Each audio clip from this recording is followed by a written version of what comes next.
Vamos dar início a mais uma aulinha agora de álcool. E agora nós vamos continuar na nomenclatura, mas nós vamos falar na nomenclatura usual, ou nomenclatura, uma nomenclatura usada muito antigamente, tá? Hoje em dia, nos livros atuais, não se trabalha mais nas regras novas da IUPAC, não se trabalha mais com essa nomenclatura, tá? Por isso que eu coloquei antiga aqui. Porém, eu acho interessante da gente falar, porque existem muitos exercícios por aí que aparecem esses nomes. Além disso, tem muitos lugares por aí, muitos compostos por aí, muitos álcoois por aí que você não encontra eles escritos em rótulos como sendo o nome usual. Por exemplo, se eu for no posto de gasolina e for abastecer o meu carro, algumas pessoas vão falar em etanol, que é a nomenclatura atual, e tem gente que vai falar em álcool etílico. Etanol e álcool etílico é a mesma coisa. Tá? O que muda é só que álcool etílico é a nomenclatura antiga e etanol é na nomenclatura nova. Mas é uma nomenclatura nova que existe há muitos e muitos anos, tá? Acho que tem muito mais de 20 anos que nós trabalhamos com essa nomenclatura. Bom, vamos lá. Como que é essa nomenclatura usual que antigamente era utilizado? E só existe essa nomenclatura usual aqui para os monoálcool, tá? A gente não trabalha aqui com dois OH. Então, nós vamos começar o nome com a palavrinha álcool.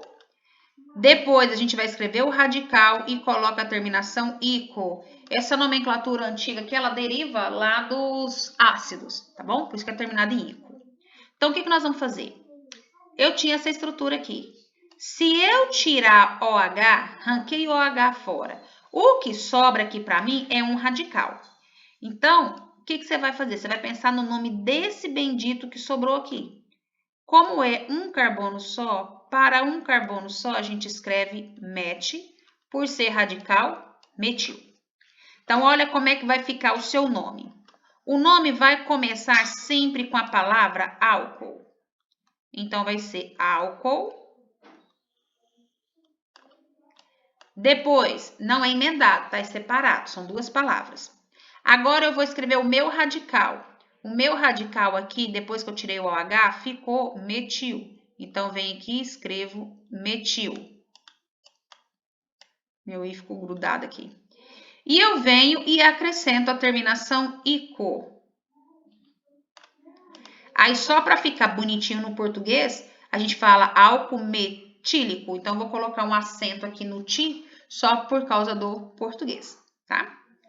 Então, vamos lá. Próximo exemplo aqui. Tirei o OH, vou dar nome ao radical que sobrou, que é essa parte aqui que está pintadinha. É um radical de 2 carbonos eu uso et, por ser radical, terminação il. Então, é um radical etil. Então, vamos dar nome. Nome usual, essa nomenclatura antiga, começa pela palavrinha álcool.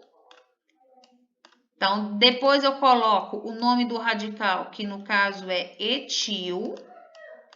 E como é um álcool, nós vamos colocar a terminação ico, perdão. Então, ficou etílico. Vou colocar aqui, ó, vou acrescentar um acentinho agudo aqui, só para abrasileirar a palavra. Então, aqui eu tenho o álcool etílico, que nós mencionamos agora, que é o mesmo do etanol, que é o álcool combustível. Terceiro exemplo, tem o OH aqui. Tiro o OH, você vai dar nome a esse radical que sobrou aqui, tirando o OH. É um radical de 3 carbonos. Por ser 3 carbonos, você vai colocar prop.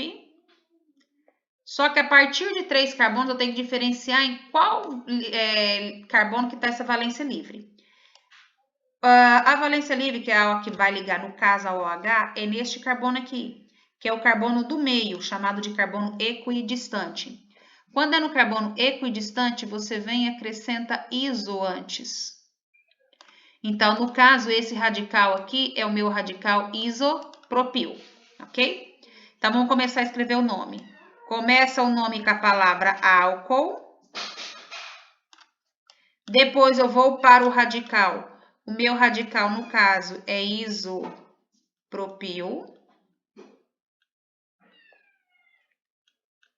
Depois de escrever o nome do radical, eu coloco a terminação. A minha terminação aqui vai ser ico. Então, vou colocar acentinho aqui de novo, ó, por causa do português, tá? Então, álcool isopropílico.